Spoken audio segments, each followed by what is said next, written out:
Boom.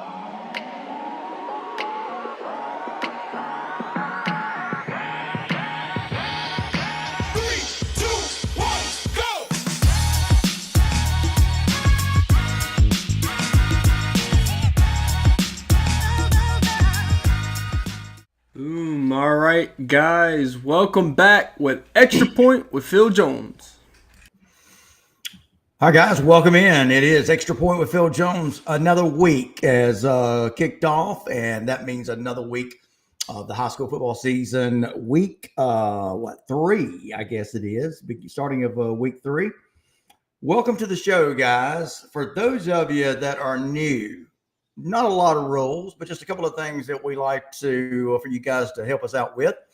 Let us know where you're watching the show from, who your favorite team is. So let's kind of get in the groove here. And any team that you want to talk about, any scores, games that you want to talk about, guys. This show is as much about you as it is me up here talking. So feel free to offer any views, scores, your opinion, ask me questions.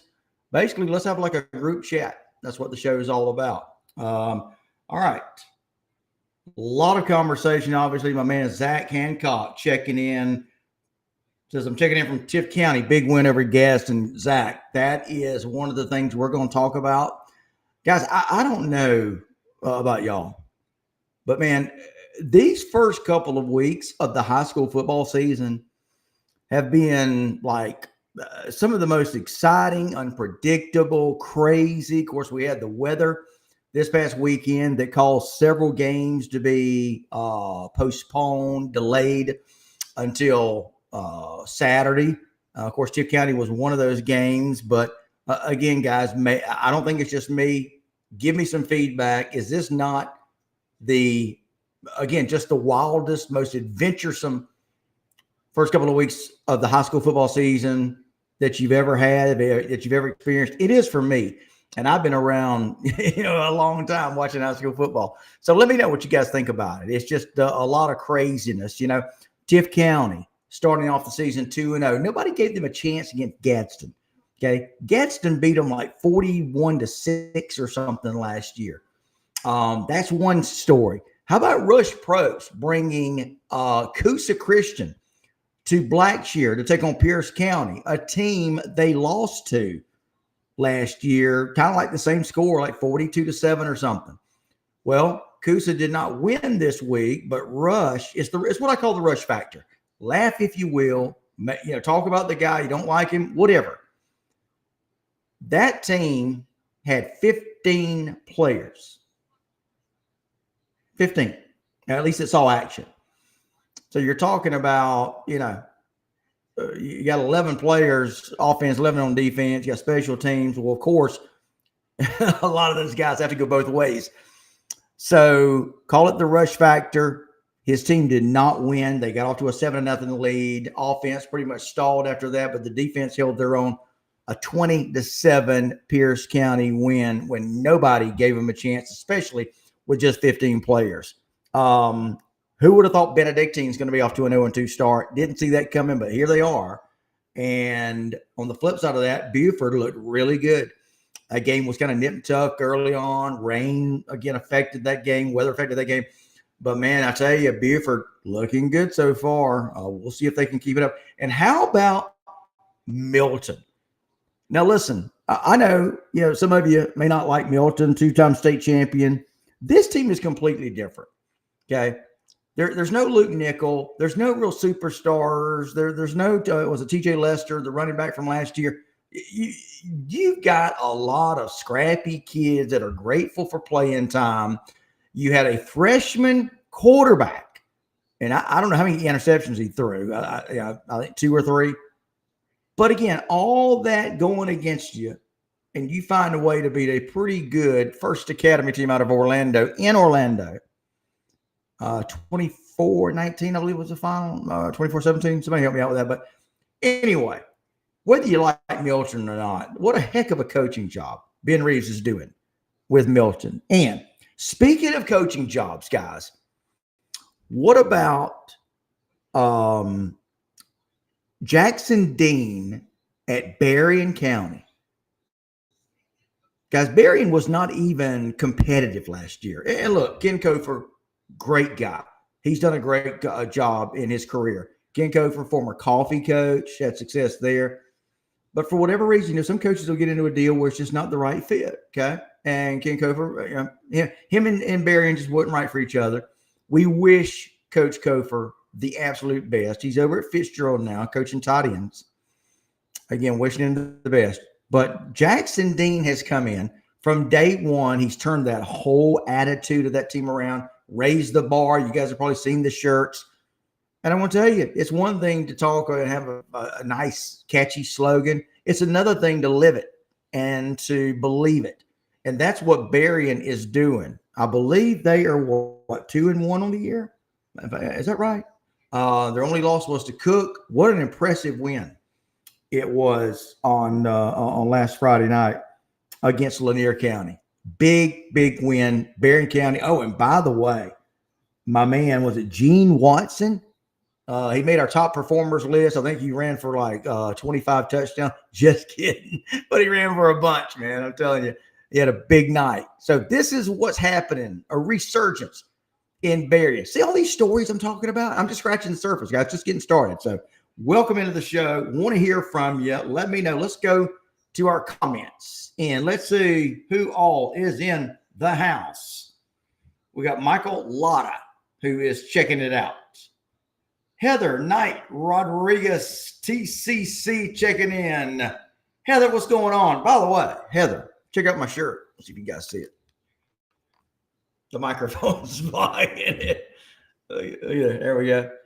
There we go. Thomas County Central. Big thanks to my buddy Jose. Jose Badilla sent me this one and a navy blue one. I guess that's the blue, navy blue. But thank you, Jose. He actually sent me a sweatshirt last year. I get all kind of swag, and I promise you, I love every bit of it. By the way, you want to send me some swag, no matter who your team is, I don't care. I just love to wear teams' colors, and I promise you, I will wear any of the stuff that you send me. I'm a 3X. I'm a big guy. I like stuff loose. I could probably do a 2X, but I don't like 2X. So if you want to give me something, I'll take it. I'll acknowledge you. I'll thank you. And like I said, I love it. I love to, high school football, high school sports. I love it. So Jim Blair is checking out the show. He says, Jim Blair, my team, Phil, is the Colquitt County Packers. So your team did not get a chance to play. We're going to talk about that. Obadiah Farley says that's a first. What do you mean, Obadiah? What's a first? Me wearing a Thomas County Central shirt? No, I've done it before. D. Smith says, good evening from Northside Eagle Country. D, what's going on up there with Coach Boone? You guys patient? You better be. Coach Boone's going to be right for that program, but, man, off to a little bit of a rough start. Losing to a couple of teams, Baldwin, and who was the other one? I think a lot of people thought that these were gimme games that Northside probably thought they could win. They didn't. So listen, give the guy time. Okay, this is not your Northside or North side, as some of you like to say. So give him time. He's going to need time. You're going to need patience and time with Coach Boone Williams. He's obviously proven he can get it done. He did it with Langston Hughes. Led him to 2, 3 state championship games, a state title, I believe, in 2022. Give him time, guys, but looks like it's going to be a long uphill climb for Northside this year. But D, give me some feedback on that. Greg Hammock, Peach County's in the house. Greg, what a big win for your Peach County Trojans over Perry, my man. That's huge, brother. Huge win for Coach Maurice Westbrook. By the way, we're speaking of the Warner Robins area. Maurice Westbrook, your former Warner Robins coach. We know what he did there at Warner Robins. Led him to 5 or 6 consecutive state title games and a couple of state championships in there.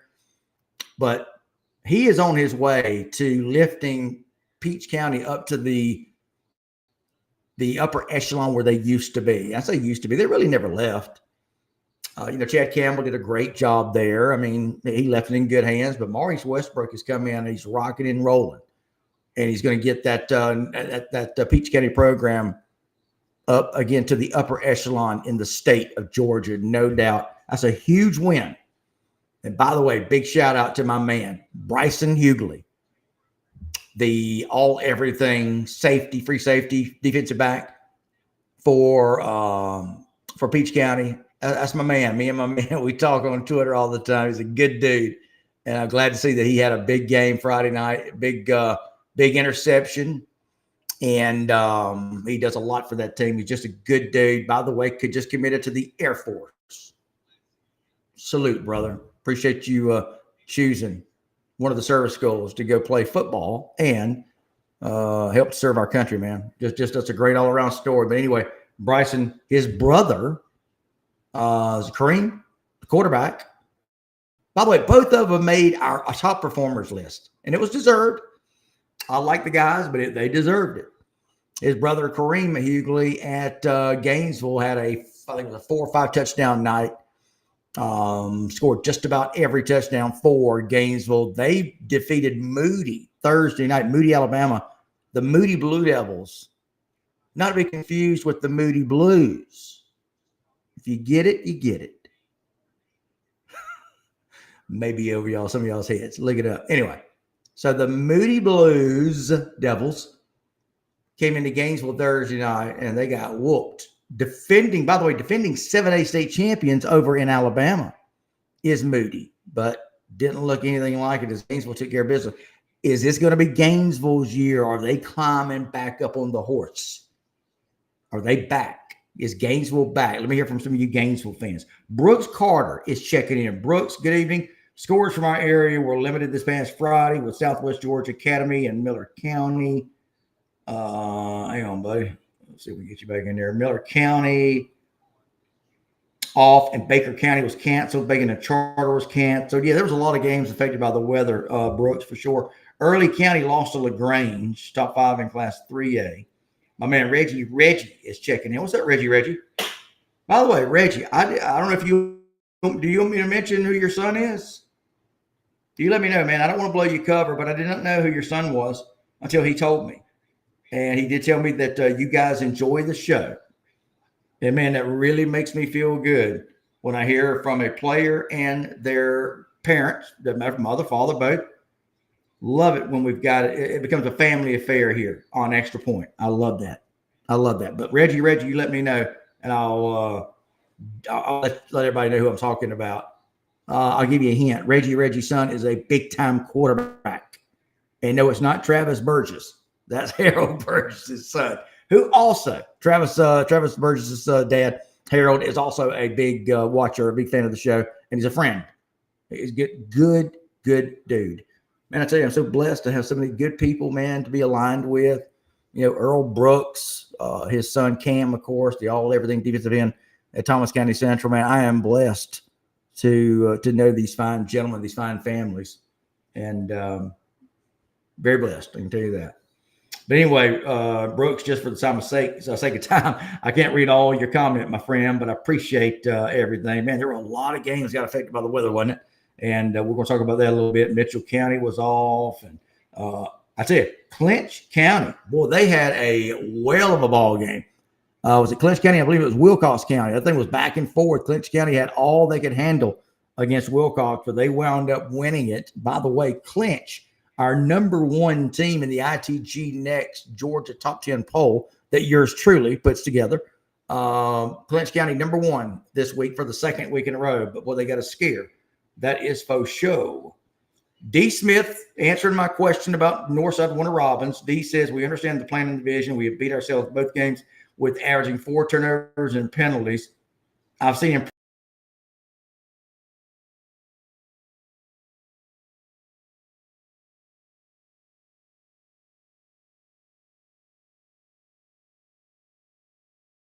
spring game.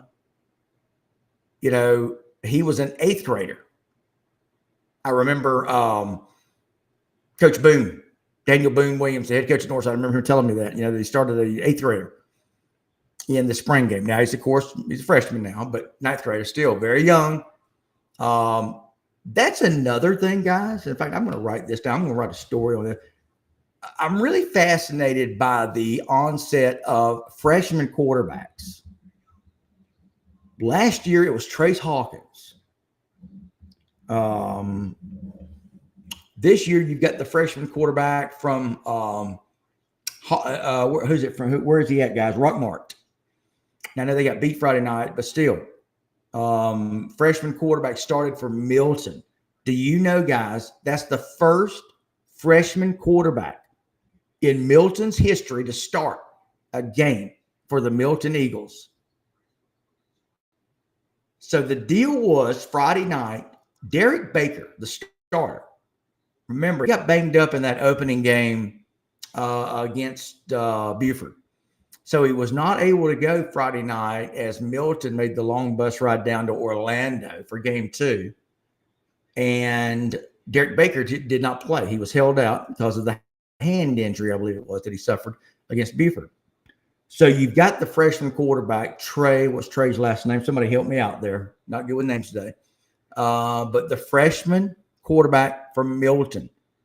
Now, he threw some interceptions, some bad plays, but in the end, the young man did what it took to put his team in a position, and they won Milton. That was a scrappy game, guys. You can say what you want to about Milton. This is not the same team as it was last year. Totally different team. They are scrappy. Look, they're not riding and resting on their laurels. Okay, you can't. Everybody in the world is gunning for you. They want to knock you off the perch. But credit Ben Reeves and his staff, man. They're doing a well of a job coaching these young guys up, and they pick up a huge win against First Academy. Get it done with special teams. Get it done with great defense. By the way, a big shout out. Speaking of Milton, big shout out to my man. Gosh, somebody will have to help me out with his name. EB. He is a defensive back. He's an athlete. He caught a couple of passes. He ran a punt back, had a key interception to seal the deal. Big time player. In fact, I tweeted EB as a playmaker. And again, apologies for there's a name situation again. Man, I have a lot of that. Somebody help me out. Anyway, talk to me, guys. Talk to me. Reggie, ITG Next Georgia. What's up, Phil? Checking in from Camden. Reggie. Let me know if you want me to disclose who your son is. He reached out to me, and I didn't get the connection. But you let me know, Reggie. Juancimo Villalobos, the name of the day. He's in our Names Anonymous Hall of Fame. Juancimo Villalobos, 5A runner-up, was Moody High School. Okay, my bad. I thought they won the state title. My bad. I stand corrected. So they were 5A, not 7A, and they were not state champions. They were runner-up. There we go. Still, that's a pretty good team is the point that I was making. Pretty good team to beat 49-7 or whatever it was. Andrew Watkins, big game for Darty Friday night at Valdosta. That is Andrew. By the way, I'm going to talk about this Valdosta and Lowndes teams. I like both programs, okay? I do. But come on, guys. I mean, Jenkins and Mundy's Mill. Come on, guys. Well, there's no joy in 58-0. And look, I get it, man. Just you have to take what you can get. I know schedules are hard to put together. Look, and I love Adam Carter. Yeah, I think the Royal Shelton found they're great coaches, they're great programs. Look, it's not personal, so don't take it personal. But I'm just saying, guys, come on. I actually saw a post on Thursday. I'm trying to remember who it was. Oh, hey, we've got Mundy's Mill. We beat this team 80-0 last year. So we got a chance to really skunk them. And I'm like, really? Is this what it's come to? Come on. You're better than that, guys. Both the teams. You're a top 10 team, both of you. You know, you're in my ITG Next Top 10, and you are in the other agency media outlets in the state. I know because we are one of about 5 entities that submit our top 10 polls for as part of the Georgia High School Football Daily and AJC composite poll. We all put our top 10s together, submit our top 10s, and there's some teams that I have ranked that my man Todd Holcomb at the Atlanta Journal-Constitution does not have ranked. It's kind of back and forth. Anyway, they take the 5 or 6 agencies and they blend them together. going to average them together. And from that, we get what's called the composite top 10. And everybody has Valdosta and Lowndes as part of their top 10. But I'm just telling you that's not going to do you any favors, at least in my poll, for beating up on teams like that. You have no business playing them. And I've said my piece. Okay. And if you guys disagree, let me know. That's just not, that's not where you want to be. Yeah. That's not where you want to have your rallying cry. Right? Come on. All right. Rodney Pettigrew, comment on my 14-year-old freshman. Rodney Pettigrew, comment on my 14-year-old freshman in aid. I'm not following you, man. Tell me who you're talking about, bud. I can't remember. Jim Blair, when they meet Milton, we will see. Who are you talking about, Jim? All right, Reggie's son is Will Jackson, Camden County. Young man was talking to me. I think I was looking for his stats. I try to get stats every weekend to compile our top performers. And Will Jackson and I were talking. Love talking to these kids. And Twitter's where it's at for most of them. X, call it what you will. But I'll DM them. They'll DM me. We'll have some good chats. And I'm just looking for have their stats from Friday night. And that way I'm able to make sure that these young men get recognized. Nothing I hate worse than a coach or a parent, to send me a text saying, hey, how did you overlook my son who, threw for, 700 yards? And most of the time I'm not going to know about it. We ask the coaches to submit that, or at least fans or players to submit that. It's got to be official stats. So I just, I can't print just anything. Got to confirm it, make sure it's legit. But in case you don't see me recognize a very, very good performance, it's because I just didn't know about it. And let's face it, guys, I cannot go searching, the state looking for literally like a needle in a haystack. So anyway, just a little bit of an explanation there on how I come up with my top 10 and how I come to speak to Will Jackson, everything, doing a great job for his quarterback for the Camden County Wildcats, who had a little bit of a scare for most of that early part of that game. Reggie, you can talk about it if you want. Camden County was toe-to-toe with Eastlake out of Florida, who finished 3-7 last year. But this team looks like they're very much improved as Eastlake. They gave Camden County all they could handle until Camden County pulls away late. When Simo Villalobos says Gainesville is here to stay and compete every year. The defense is lights out and their offense is explosive. Yeah, I'm with you. I agree with that 100%. Ken Hortman, Thompson High School won 7A in Alabama, I think. So we got a couple of back and forth there. So somebody else, Ken, I think, had told me that they were 5A and they were runner-ups. I thought they were 7A as well. Anyway, they're a good team was my point. Oscar Miles. Hey, Phil. What's up, Oscar? How did you guys do? Listen, Carver, I've said this before.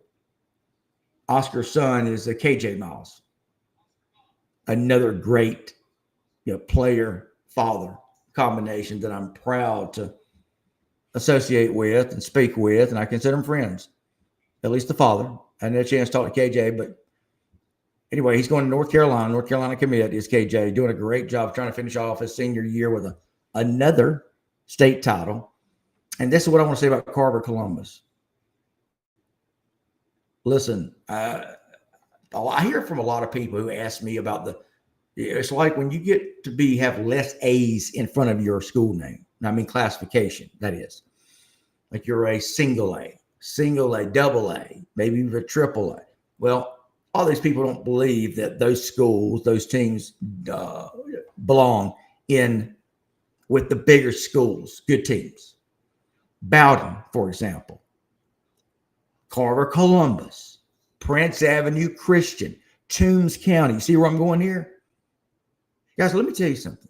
I'll put any of those teams up against just about anybody. Now, depth is going to be an issue. I get it.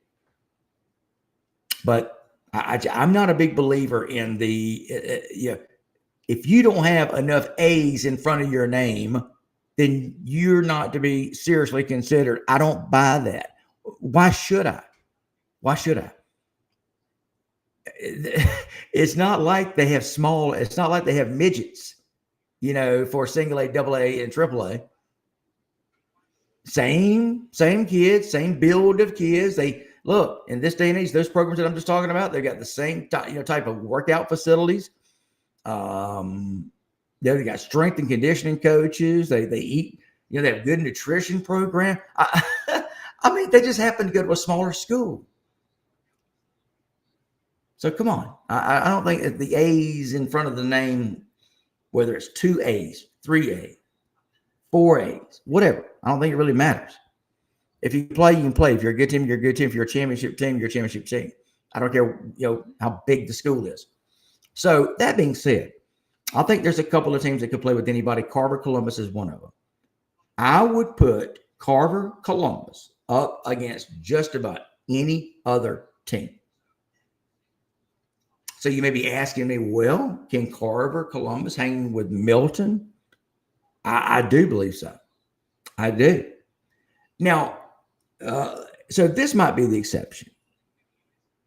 There's an exception to everything. So bear with me and let me know what you think. So I think you've got teams like Grayson, maybe Buford, Gainesville. I mean, these are teams definitely in the upper echelon. They're in a different level, a different grade. So I think that those teams may be the exception. In other words, I'm not sure if a Bowden could stay with those teams. I may be wrong. But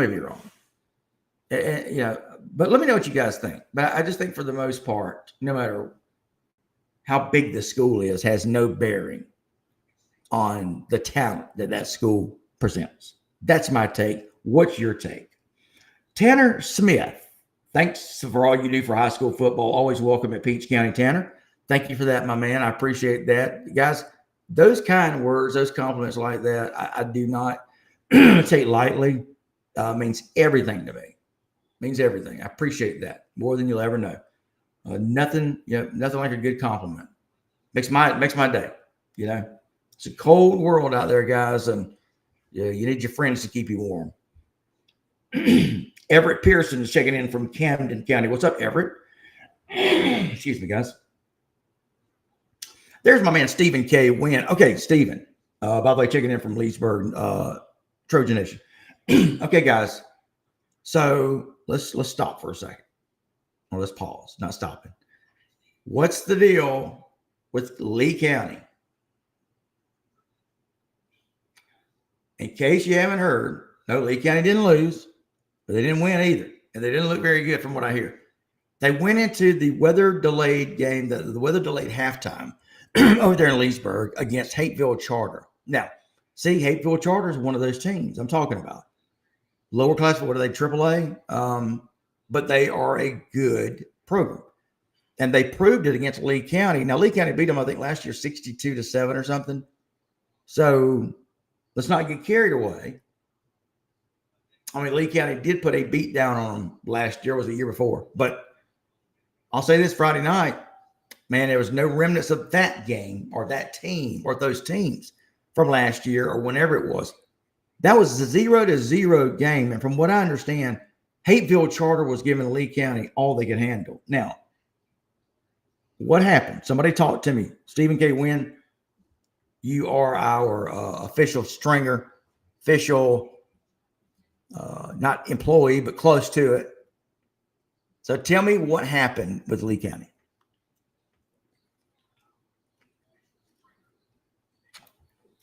As I wet my whistle. Just crazy first couple of weeks, guys. I'm telling you, it's like every time you turn, you turn around, there's, you pull back a rock or you pull back the layer of the onion, you're just getting some other kind of crazy story. Tiff County. I mean, nobody gave Tiff County a chance to win that game. Not only did they win, they shut out Gadsden County. Look, And this thing about the 7, 5, 6, 7 players that they didn't play, weren't able to play, guys, it didn't make that big of a difference. Okay. Come on.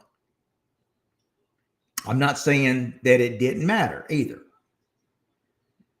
But give credit where credit's due. And some of these people who were talking about Tift County wasn't going to win this and that, and I'm not going to get into that with people. I'm just not. It's high school football, man. These are 15, 16, 17-year-old young men out there playing. Yeah, I'm not going to get into it like it's life or death. It's important. It's important to those young men. It's important to coaches. It's important to fans, but not to the point where you're actually going on social media, yeah, and bad talking young men. Yeah, I'm not going to play that. Now, I do comment on teams, but I'm just not going to get carried away. Like a lot of people were talking about with Tift County. Oh, man, they ain't going to do anything this year. Everybody's talking. They lost, 2-8 last year. They're going to go 2-8 again this year. Well, unless they don't win another game, that's not going to happen. They're already 2-0, and I don't want to jinx them.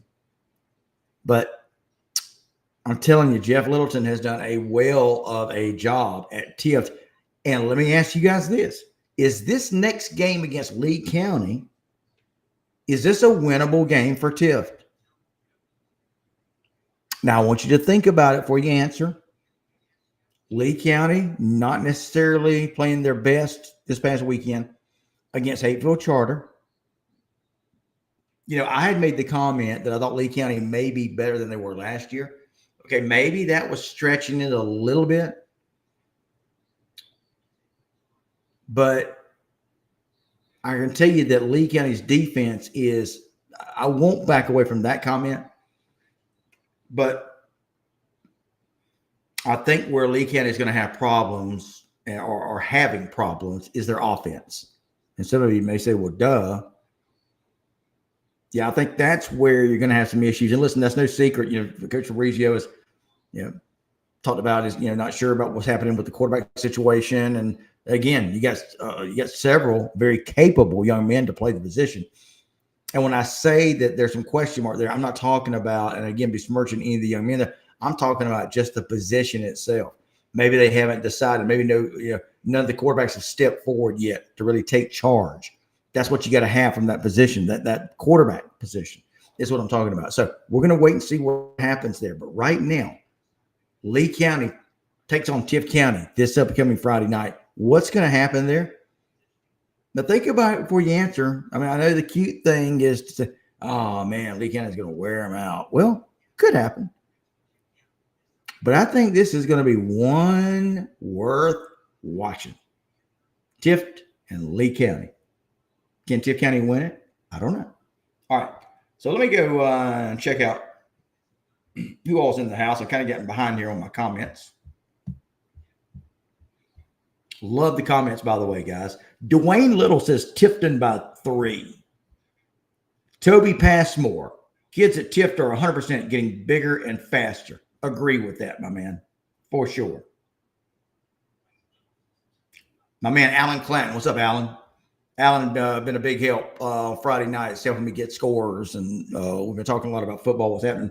Alan says, yes, but the majority of teams in those smaller classes don't have the amount of players that the bigger classes have is the main point. Oh, okay. So, Alan, this was, I guess, you were talking about or maybe commenting on my my earlier statement about how I thought the smaller schools, just because they have the fewer A's, like single A, double A, I don't really think that makes a difference. But, Alan, you're right. The problem does come with the lack of numbers, i.e. the depth becomes an issue. That I'll give you. Now, that usually is what the difference maker is. That's what happened to Roche Probst and Coosa Christian Friday night. He brought a pretty good Coosa Christian team into Blackshear to take on Pierce County. Now, Pierce County won that game easily last year, like 45-7. This year, different story.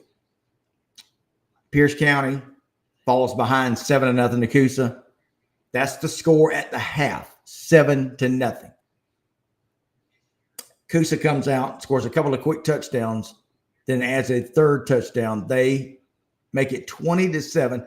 That score would hold the rest of the way.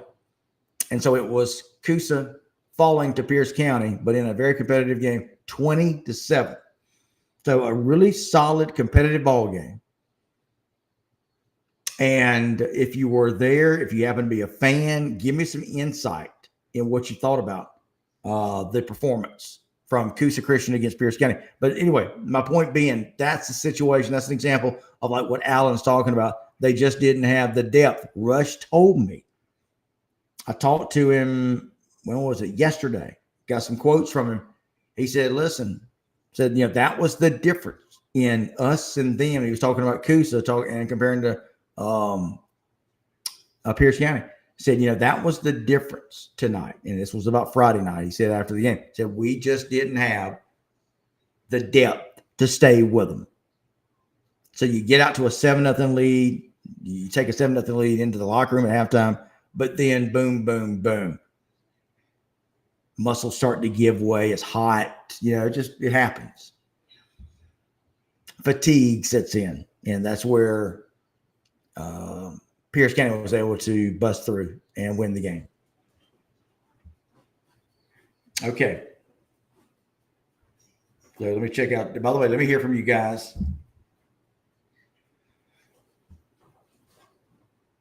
Jim Blair says Jeff Littleton would get it going, and it's going to make some close games. Agree. In fact, I think he's already got it going. Michael Ward, go Brooks County Trojans. I hear you.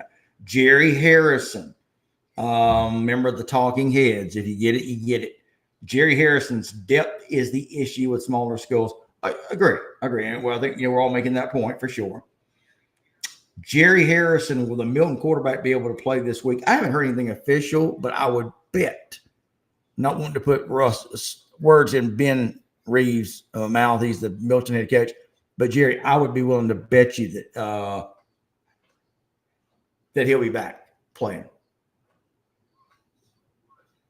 Derek, what's his name? Somebody help me out. Derek Baker. All right. I mentioned Dwayne Little, Toby Passmore's comments about Tift.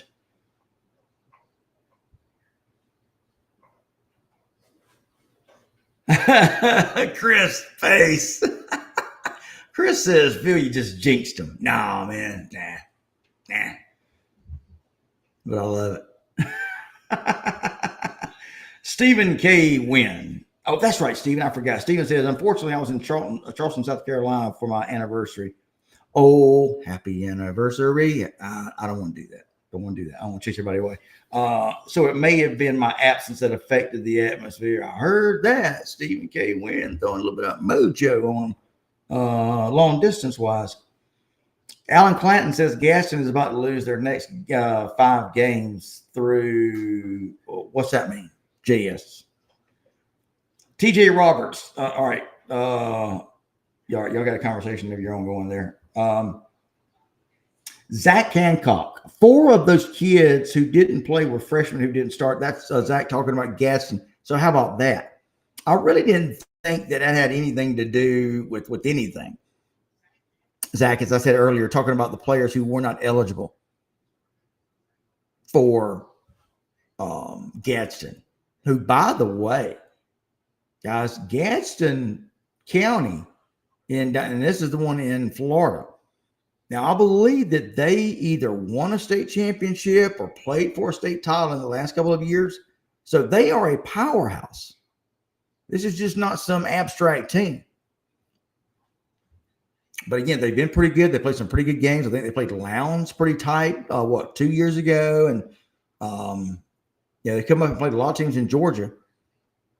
And like I said, they beat Tift County pretty bad last year. Like 48-7 or something. So anyway, just goes to show you the measuring stick for Tift County, guys. Okay. Jamal Choice. I hear Lee has some O-line issues. Really? That's interesting if true. Very interesting. I love it. Mike Kyles checking in. Mike, what's going on? Mike says, unless they have a rotation of back and defensive tackles that are talented, any school can compete despite the number of A's. Only 11 can play per team per snap. Mike, very good and astute point you make. Again, I think we all agree, I think for the most part. But there's some people who think that matters. If you're a single A team, don't come knocking. Don't bother me. Don't come on. We don't want you on our schedule. Truth is, if you're a bigger school, it's a no-win situation. I'll give you an example.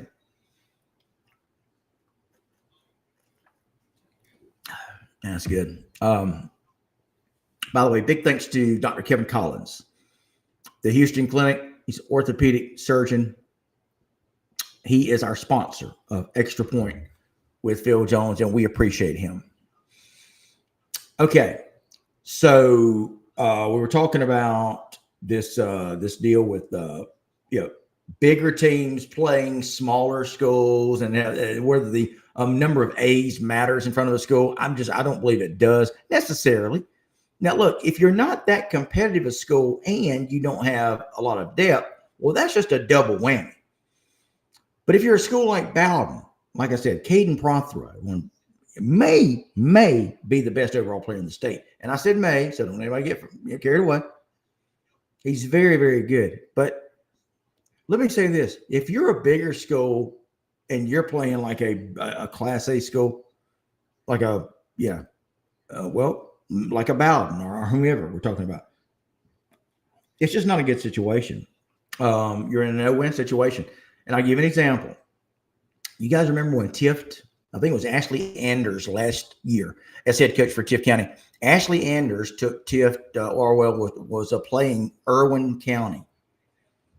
How many of y'all remember this a few years back? I think the game was in Tifton, if I'm not mistaken. Anyway, Irwin County beat Tift, and they've been bad. It was not good at all. I mean, it was bad. Irwin won the game, and boy, I tell you, Tift County. And look, I'm not dissing on Ashley Anders. I like the guy. It wasn't him. But he had done a great job. Had Ashley Anders at Tift, I think the year before, and really that was the last time Tift County was competitive. So Ashley Anders did a great job at Tift. He's done a great job everywhere he's been. Defensive coordinator at Lowndes, and now he's going up to Veterans. By the way, congratulations to Veterans. They get a big win Friday night. We can talk more about that. But Ashley Anders in Tift County, I think that was the year that they had gone to the quarterfinals and lost to Archer in overtime. But they had a really good football team. Then the next year, Ocilla, Irwin County Indians come to town. And Tift County lost. And it was bad. It was a bad loss. I mean, it was like really bad. I think Irwin intercepted like two or three pick sixes. Like had a couple in a row. It was just bad, really bad. And I remember then, guys, that was kind of, well, I think it was, that was so deflating that really caused the slowdown for Tift. That really caused the onslaught of losing for Tift County. I just remember that. Tift County was doing really well, and they lose that game to Irwin, and it was like somebody poked the balloon, and all the air just went out. Because since that game, and I'm pretty sure I know what I'm talking about here on this one, could be wrong, but somebody double check me. But I think when that happened to Tift County and Ashley Anders, when they lost to Irwin, I don't think they have had another winning season since that happened. I think that's right. Somebody check me out on that then, if you don't mind. But good comment, Mike Collins. I love it. Hey, guys, let me know where you're checking out the show from. Let me hear from you. You're watching Extra Point with yours truly, Phil Jones. We're just having a conversation. High school football. I'm trying to catch everybody here in the state. We'll talk about some scores coming up. Oscar Miles. I feel and check this out. We are led by a freshman quarterback named Sebastian Hurd. Very poised young man, and he's doing a darn good job leading the offense. Oscar, there you go, man. I appreciate that. There's another freshman quarterback. Guys, I'm telling you, we've just got it's a thing now, guys. We have a lot of those people, a lot of those situations. Freshman quarterback leading their teams. And somebody still helped me out with the Rock Mart freshman quarterback. I don't know why I can't remember his name. But Oscar, I love that. Sebastian Hurd, freshman quarterback leading Carver Columbus. Love it. Love it. Love it.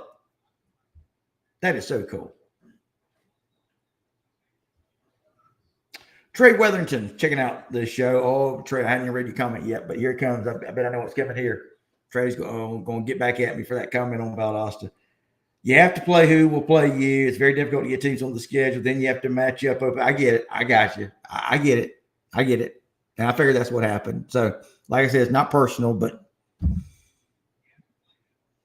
it's just that I guess the last couple of years you've had Tucker and Monday's Mill. But I'm with you, Trey. I hear you, buddy. No, like I said, no offense intended, man. Rodney Pettigrew. I'll put my little boy against any player you highlight, period. Okay. Whatever. Jim Blair, 30 some new coaches won the last 2 weeks. How about that? So 30 something new coaches won last 2 weeks. Is that new coaches you're talking about? That's a pretty interesting stat. One Simo Villalobos says, down year for them. They will struggle. Okay, so we're talking about Collins Hill. So this is another team I was going to, and again, just part of the overall craziness of these first couple of weeks. Collins Hill. Those of you may know, I really am a big fan, and I'm a friend of Drew Swick, head coach at Collins Hill. He took over for Lenny Gregory. This is after Travis Hunter had left. You know, when Travis left, so did some of the magic for Collins Hill. Remember how good Collins Hill was? He leaves, of course, does Travis Hunter, and you kind of got a lean team. Lenny Gregory, I think his last year, I'm trying to remember what the record was, like 5-8 or something like that. So Drew Swick, who was the defensive coordinator, takes over. And in Drew Swick's first year, I think the team finished 5-7, I believe. Now, they were 3-7, I think was the record. And Coach Swick leads Collins Hill to a couple of big wins to end the season, including a big playoff win, I believe. Anyway, they end the year on a really good note. And I remember thinking then, I was like, yeah, this young coach, Drew Swick, has got these young men playing well, and they're going to come back strong and do well. And that was last season. I was the only guy to pick Collins Hill in my preseason top 10. And sure enough, here comes Collins Hill last year. They rolled to, 11-2 year, I believe it was. Quarterfinals. Remember, they knocked off Grayson first game of the year. So you thought that, Collins Hill was back, and again, Drew Swick has done a great job. He will do a great job. There's no question about Collins Hill's defense. None. Yeah, they are great. They've got Deuce Geralds, Cottrell Webb. I mean, they've got some playmakers on that defense. But obviously it looks as if the issues are no offense. You got 3 points against Grayson in the opener, and then Friday night, you got what? Were they shut out, or was it another? Yeah, it was a shutout, 13-0. I believe it was Woodward Academy over Collins Hill. So a rough start for my man Drew Swick in Collins Hill. I didn't see this coming. I really didn't. It's going to be interesting to see if we get any kind of changes. I don't know. I like McCreary. Is it McCreary? McCreary? I don't know why I was such a problem with his name. McCreary Cross. Duda. good-looking young man, good-looking quarterback. I think he's got an offer from Auburn already. But there's just something missing there at Collins Hill. But again, that's another, it just, again, in the category of this first couple of crazy weeks that we've got. Yeah, that's another interesting, fascinating story. And it's just so, put it under the, did not see that coming heading. And I didn't. I really didn't see that coming at all. I thought Collins Hill was going to pick right. Listen, there's a lot of season left. Remember, Grayson loses their first game of the year last year to the aforementioned Collins Hill. And I remember everybody thinking, oh, man, here we go. Well, Grayson didn't lose another game, and they win the state championship. Now, another big-time story so far. How about Grayson? Speaking of Grayson. Grayson goes down 12-0 to Rabun Gap Nacoochee. There's so much wrong with that name. But anyway, Rabun Gap Nacoochee. Must be Indian name or something. But anyway, they get out to a 12-0 lead on Grayson. And everybody, look, they're good. Fascinating story about Rabun Gap. They're located in Georgia, Rabun County, but they play in the North Carolina Independent School Association classification. In fact, they are the defending North Carolina state champions, even though they're a Georgia team. Crazy. You guys could probably win some bets with that one. Who's which Georgia team actually plays in North Carolina Association? I believe this game was pretty close last year, by the way. And it was close again the other night, more than close. Grayson trailed 12-0. They go into halftime. They had regained the lead 14-12. I think that was a lead they did not relinquish again. So they win at 24-19. But again, like Milton and like, excuse me, guys, like Grayson, finding a way to get it done, finding a way to win. That was Grayson. That was Milton. By the way, Bowden. Here's another blue blood who got waxed in week 1. Got shut out by Fellowship Christian with a 26-0. Who in the world would have thought that? Not me. Not by a long shot. Bowden, as we know, 3-time state champion. They're going for 4 in a row. See, here's another thing. People just not giving them credit that they deserve. You know how hard it is to win a state title. You know how hard it is to win 3 state championships. Now they're going for a 4th in a row. I don't know if these guys are looking ahead. I just don't know. I don't know. One of the great coaches in the state, Rich Finley, leads Bowden. They lose, as I said, to Fellowship Christian to start the year off bad. It was like 26-0. And then they came out Friday night, did Bowden. They fall behind to Macon County. Now, for those of you Lanier County fans or just maybe Southern Georgia fans, you remember Kurt Williams was the coach at Lanier. He's the one that brought the pride back over to Lanier County. Well, he's from Macon County. So when he had the success that he did at Lanier County, here comes Macon County tooting their horn saying, hey, we want you back. And he goes.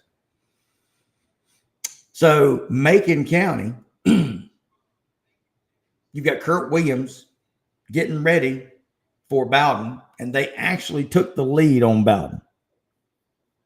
Macon County went up, 14-6, I believe, 14-7. And that's when Bowden said, enough. And Bowden went on a, I think, 34-point roll in the third quarter. And it was all Bowden. I think that final was, what was that final? 34-19, I believe it was. I may be shorting Bowden. Somebody help me out with that final. But again, here's same story. Grayson comes from behind to win. Milton comes from behind to win. Bowden comes from behind to win. Buford, I don't know if Buford was trailing, but they certainly had a dogfight on their hands. They were able to rally and get the win over Benedictine.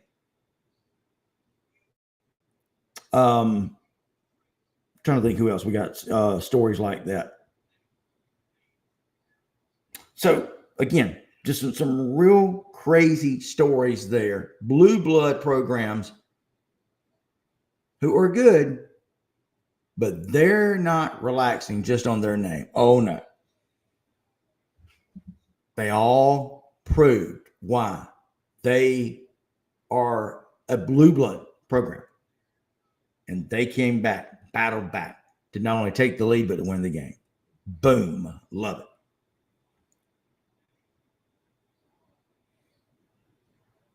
All right, Oscar Miles, we won 48-0 over Spencer High, our town rival, the Heritage Bowl. Thank you, Oscar Carver. Rolling. We're probably just going to roll through the regular season again. Jamal Choice, Carver Columbus can just about compete with any classification. Jamal, I'm with you 100%.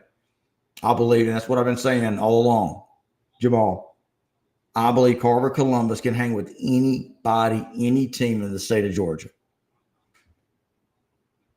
I'm with you. Don't give me, I don't want to hear anything about how many A's they got in front of their name. Jerry Harrison. What's up, Jerry? Jerry is checking in from Monroe area. Not to be confused with Monroe High Golden Tornadoes. But he's up there.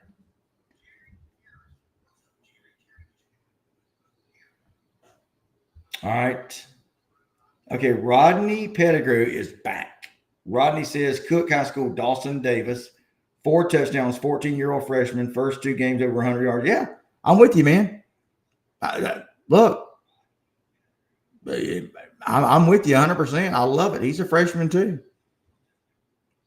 Exactly what I've been talking about. Freshman quarterback, or not a quarterback, but he's a running back. Listen, I've been talking about Dawson Davis. We went up there and did the scrimmage game, or at least half of it. We stayed for the first half of the Valdosta Cook scrimmage game, and we were talking about the young man. So I've been aware of Dawson. In fact, I was looking forward to him in that game against Valdosta that Friday night. I was like, hey, is Dawson Davis playing tonight? Heard a lot of great things about him. And listen, Dawson Davis, I know, is going to get his carries. He's going to get his touches. So thank you for that, Rodney Pettigrew, on your son. I like that. All right, just looking at some of the other comments, guys. Bring your comments. Continue to let me see your comments. Who have I not mentioned yet? Going to talk about McEachern. Another crazy story. McEachern has been this long forgotten program.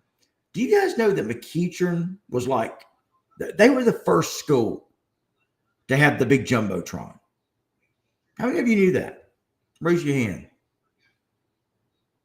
They were. It all started with McEachern, and everybody fell in line after that. So I guess probably close to 30 years, 20-something years. McEachern had the first big video board. I remember like it was yesterday. And they used to be a really solid program. Jimmy Dorsey, their coach, I think he was AD. He is the one that, pretty much spearheaded and fathered the Corky Hill Classic. But now things have started, let's just say the history has not held up at McEachern, okay? The historical significance is not held up at McEachern. However, they continue to promote high caliber athletes. Okay, high caliber athletes. So, McEachern, what a great story. If you'll remember, they were a team back in the preseason, in the offseason. I had predicted there were 5 teams to watch for. They were my 5 dark horse teams: McEachern, Cambridge, Kell, Cook. Who's my fifth one? I'm losing. I'm forgetting one. Somebody help me out here. Anyway, I thought McEachern, man, their running back room is incredible. I mean, they just got like a different guy. They've had, I think, a couple of 300-yard plus rushers so far. But McEachern, here's another program that, oh, what a difference a year makes. So McEachern struggles to like a 5-7 record, I believe it was. They lose, I think, in the first round of the playoffs last year. And McEachern, first year under Kareem Reed, trying to get things back going again. My buddy Michael Martin, director of football operations, really doing a fantastic job. So you got Michael Martin, you got Kareem Reed, which, by the way, be sure to check out our Kareem Reed Coaches Show every week. We record that on Monday morning, and it's probably up by now. Our man Flint Dykes taking care of that. But McEachern loses in a bad way last year to North Cobb. I mean, it was ugly, like 58-10 ugly, something like that. Well, again, what a difference a year makes.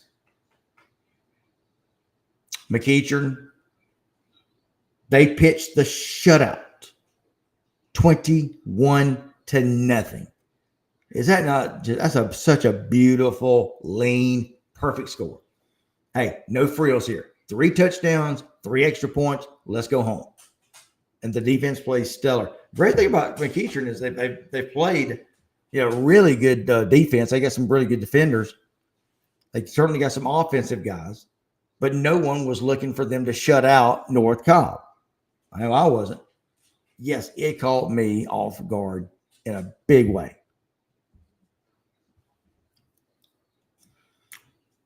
All right, so McEachern, they get the win over North Cobb, guys. How about Norcross? Okay, Norcross and Mill Creek went at it.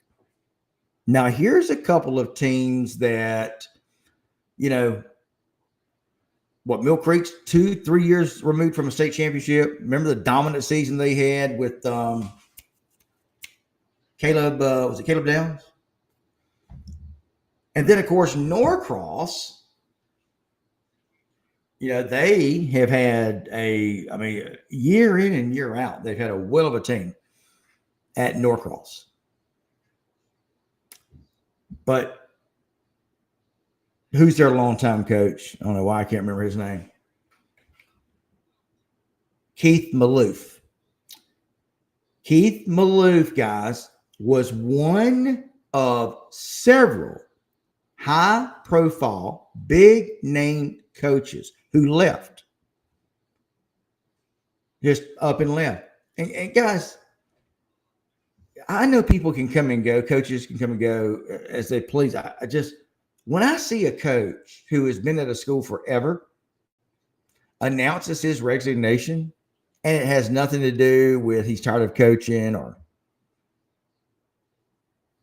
when you see a big-time coach up and just suddenly leave and doesn't retire, yet goes to another school, when you see that coach go to a different school and starts taking way less pay, then you got to ask yourself, okay, what's going on with this program? There's something up here. Okay, I said that about Casey Soliday at Irwin County. So, point being, I think when you see a bona fide, successful coach with a history of winning, you see those coaches leave, watch out. Irwin County.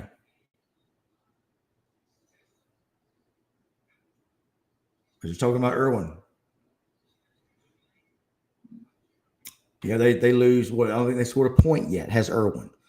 Okay. Coach Soliday leaves, and Larry Harold comes in, very capable coach.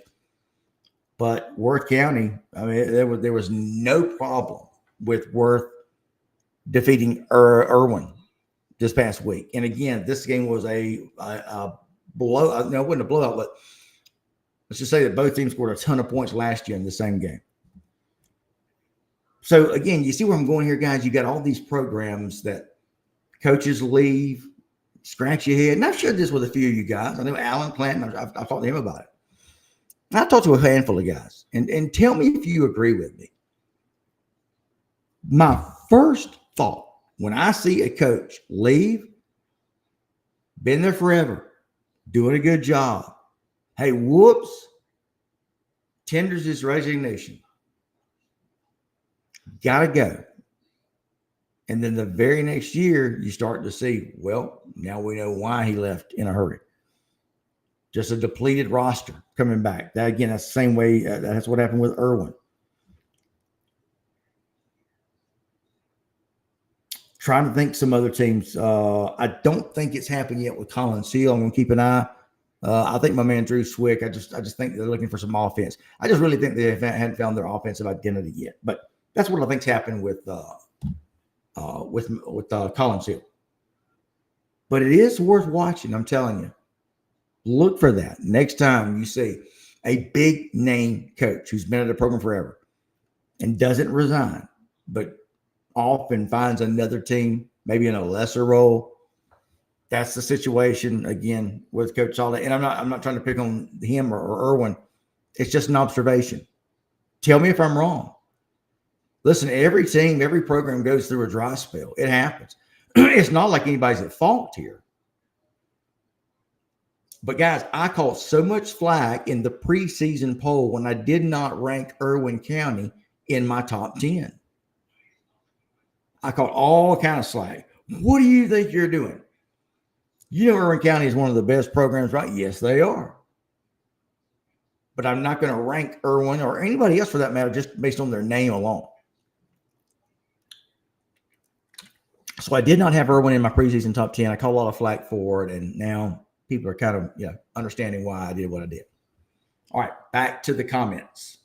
Reggie says, I think it was 47-14 at the half. Thank you, brother.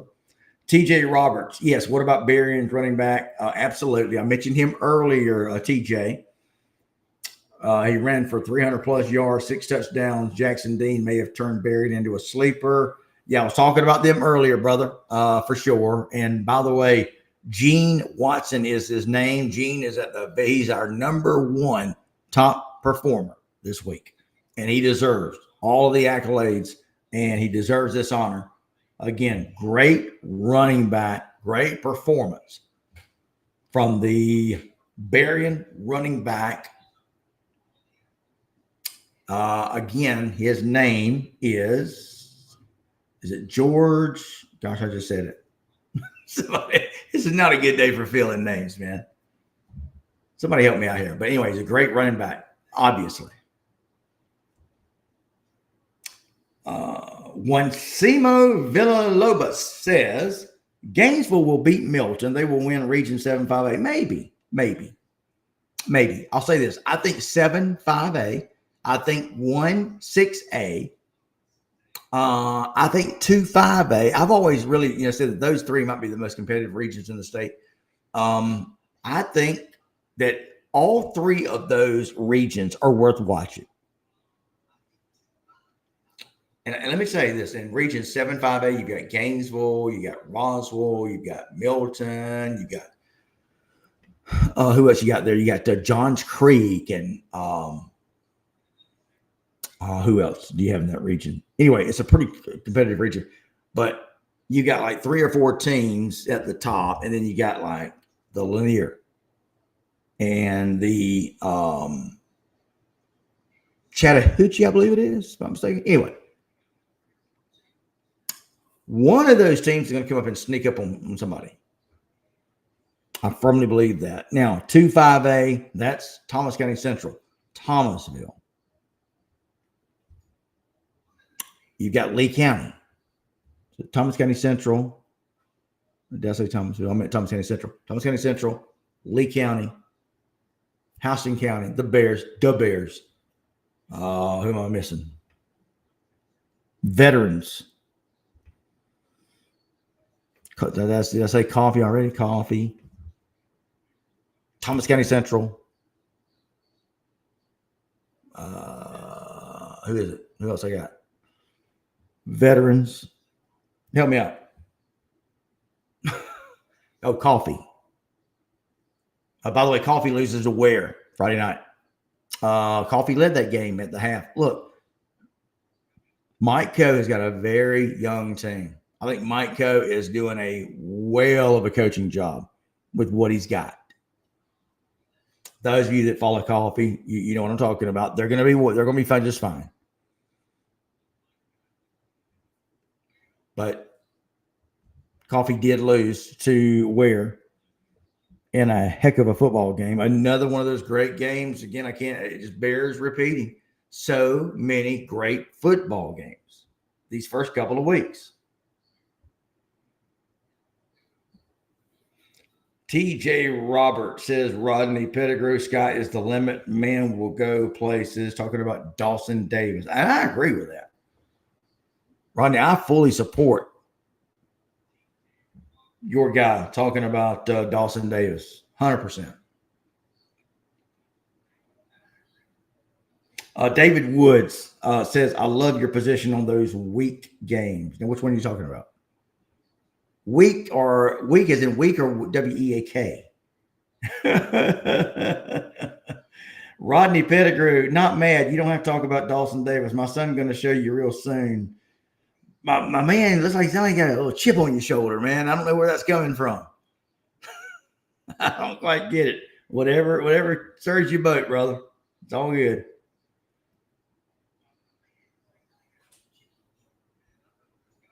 All right. Who else we got? So Mike Calls. Mike, I was wondering where you were from.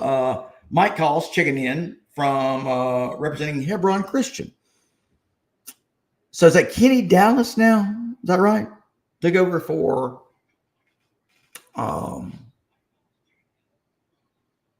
who was the coach there? Coach Guess. Yeah, Coach Guess. Jim Blair told you Milton was going to be down. What? Some of you guys, man. Some of you guys bring some attitude today. I don't know where it's coming from. Jim says, told you Milton was going to be down. Well, I mean, look, when you lose, 17 Division I guys, I don't think it's, any real secret that they're going to be down. But I also didn't think they were going to go away anytime soon. Yeah, that's what great coaching does for you. And look, Milton has started to, they've got such a reputation where they've got these young men in the pipeline, so to speak. I mean, you got 9th and 10th graders now who are coming up through the system, and they're them being Milton is doing it the right way. They're bringing these kids along slowly, very confidently. And I love seeing it. So I think Milton has got enough quality and just enough quantity to be in most of their games. And boy, that's exactly what happened for last Friday night. All right. Alan Clanton says, and we're going back to this conversation I was mentioning about Lowndes and Valdosta. I mean, these games they had.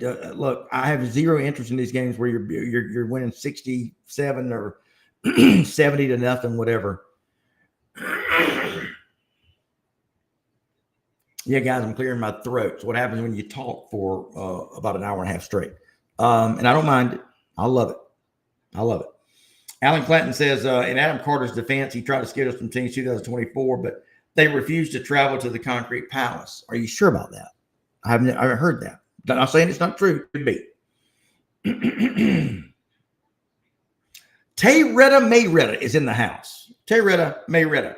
What's up, Phil? So we still riding with them Blue Devils. Bring on McEachern. They will have to play us. We not laying down. So Tayretta Mayretta, big fan of the Marietta Blue Devils, who have looked really good. Here's another situation where you got a new coach coming in and restoring the pride, the old pride of Marietta. And that, of course, includes at Marietta at Northcutt Stadium. the Blue Devils, who have had a great tradition. Marietta was toe-to-toe with West Forsyth the other night. It was 10-10 at the half. Marietta blocks a punt, picks it up, and runs it back. One of the most, if not the most exciting play in all of football, is it not, guys? I mean, there's just something about a block punt. It coming off the punter's leg, and then immediately another thud. And you pick it up and you run it back. Golly, is that not the most exciting play in the world? I love it. I love it. However, Marietta could not sustain the momentum. You would think you get that in the second quarter, you take that into the locker room. Maybe that was the problem. They didn't need a break at that point, but they got one, could not come out in the third quarter and sustain that energy. So in the end, it was, who was it just talking about? Marietta. So Marietta loses to West Forsyth. It was a great game, but my point being that Marietta, Cameron Duke is the new coach. Here's another team with another new coach. Man, there's been a lot of them out there, guys. Marietta was pretty bad last year. In fact, they were pretty bad the year before. They were 2-8 last year or something. But Cameron Duke comes in, gets everybody excited, kind of like the Jackson Dean situation at Berrien, but it's different size schools, but it's still the same mentality. You've got a couple of programs that have seen better days last year. Again, talking about Berrien and Marietta. So Jackson Dean comes in, got everybody wearing the Raise the Bar t-shirt, got everybody buying into the new slogan, and just it's a whole new facelift, a whole new transformation. Now, Friday night, well, actually just since the seasons began, Cameron Duke comes up from Edgewater in Orlando, takes over the Marietta program, got everybody excited. Let me say this. Marietta came out and beat an overmatched Osborne team, okay? And I get it. You're looking for positives wherever you can find them. But Marietta pulled the mistake of Marietta just got a little overconfident, I think. And they had made the mistake of getting a little bit too overconfident after they beat an overmatched Osborne Cardinal team. That was in the preseason scrimmage. And again, I talking to my buddy Roster Sutherland. Roster, went to that game. He was giving me feedback, giving me some feedback on it. Hey, man, we had looked good against Osborne. Well, you should have looked good against Osborne. Okay, so you did what you're supposed to do. But you come out then in the season opener against Gainesville. You don't play bad. I think it was 26-7 or something was the final. Gainesville wins it. And then again, you come out against was it West Forsyth or East Forsyth, whoever it was. They lost to East Forsyth, I think it was, despite the game being 10-10 at the half. So my point being that, again, if you're Marietta, it's baby steps. Don't get too excited. Either way, win or lose, it's baby steps. But there is no question that so far, Cameron Duke has got Marietta playing better brand of football than they did in week one.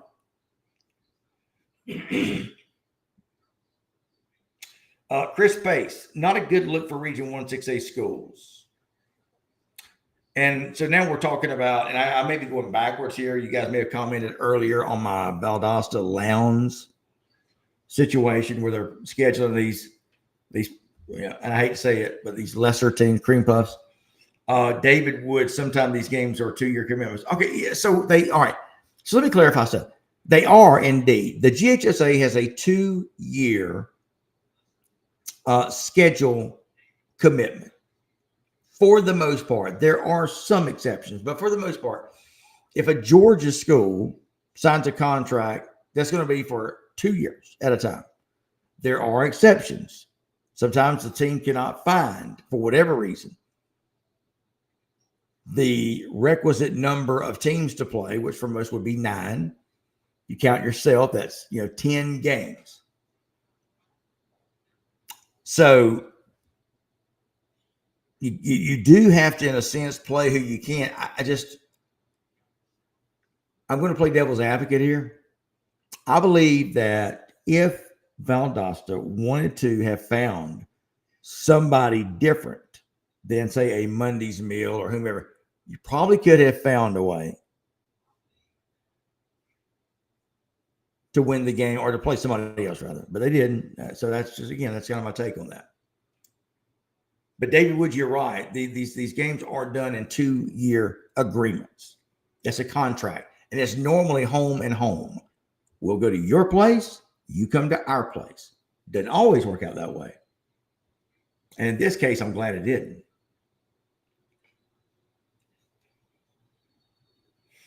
Okay, guys, let me hear from you. Where are you checking out the show from? It's Extra Point with Phil Jones. We've got about 8 minutes left to go, 7 minutes left to go in the show. We've had a great look. By the way, speaking of 1-6A, I think it's wide open. I don't know anything about Richmond Hill. They didn't get a chance to play this weekend. So they're still just wanting to get some contact. And I'm sure they're just wanting, to actually see a football field for the first time. So we're going to keep an eye on that. All right, I'm continuing to check out your comments. Mylan Blosser, not Georgia football related, but did you see Corner Canyon from Utah come to South Florida and beat up on West Broward 38-13? Utah high school football is the real deal. Listen, Mylan, funny you say that. So remember, it was, who was it? Jordan, Utah. I think it was the Jordan Beat Diggers came to Valdosta to take on the Valdosta Wildcats. And I think this was the mid-'80s, if I'm not mistaken. But they came to Valdosta and put a butt whipping. Sure did. All right, so how about Sumter, by the way? Sumter, big win over Griffin. I mentioned Clinch, Wilcox. Clinch, they get the win over a pesky Wilcox team. But, yeah, Utah does have great football. People tend to want to say they don't play very good football, brand football. That's not true at all. I remember the Jordan Beat Diggers came to Valdosta and beat Valdosta. And that was unheard of in the 80s. TJ Roberts, Cook versus Brooks. Phil's thoughts. Okay, well, Cook's playing well. They beat Bainbridge. Brooks has had one game, that being the loss against Thomasville. So I have a very small sample size for Brooks County. I'm a big fan of Josh McFarland. I think he's a great coach. I think he does a great job. I think I got to give it to Brooks in this one. I think Brooks is a little better. Cook did look good against Bainbridge, but they should have looked good against Bainbridge. Bainbridge is a down. And by the way, really very distressed to hear some bad stuff on social media. And look, Jay Walls, I'm not going to say he doesn't care, but Jay Walls is a great coach. Always has been. Always will be. Okay.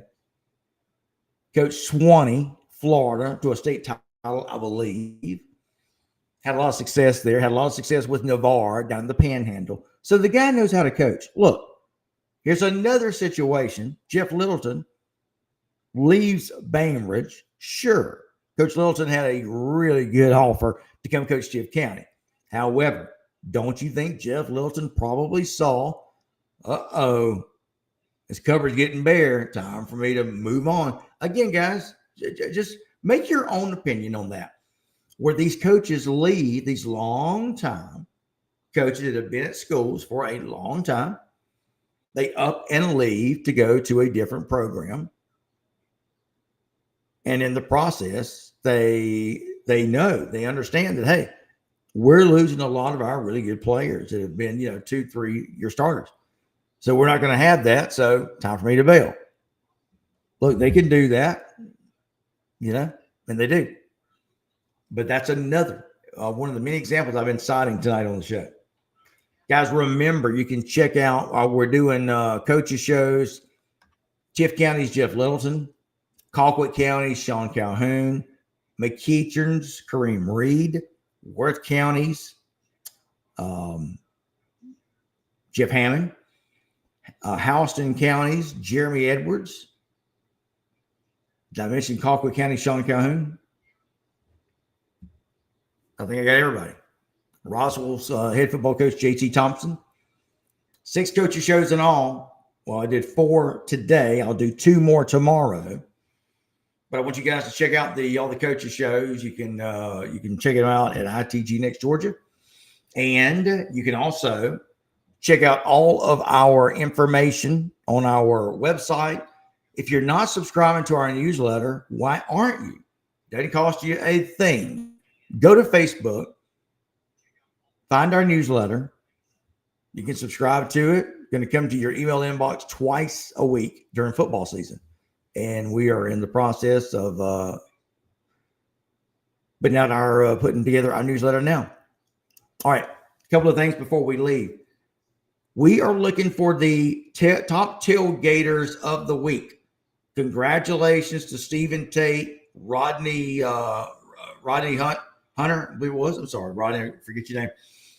You know who you are, though, buddy. You're a friend of mine. Rodney and Stephen Collins, Buddy McDaniel, all the guys over at Coffee won our first week top tailgate team, or top tailgaters of the week. And they're getting a big care package from our friends at Sunset Farms of Valdosta. You can too, but we've got to have your tailgate photos. If you want to, you can send them to me, Phil at itgnext.com. You can also send them to Phil Jones Radio at gmail.com. A couple of emails I got. But send me your pictures, your tailgate pictures, and we will make a decision on who is the second winner in our Sunset Farms top tailgate competition. All right, real quick, like some final thoughts. Luke Nelson. Luke, I almost forgot you, buddy. Luke Nelson is in the house, a.k.a. Big Buford. Luke Nelson's son, Canaan, had a massive game in that win against Benedictine, by the way. Luke Nelson says Milton's going to be a problem. Don't let that loss to Buford fool you. No, hey, Luke, I'm right there with you, buddy, and I've been saying that. These blue blood programs that got beat, like Milton, well, buddy, they came back week 2 and showed just how the guts that they've got. Let's call it what it is.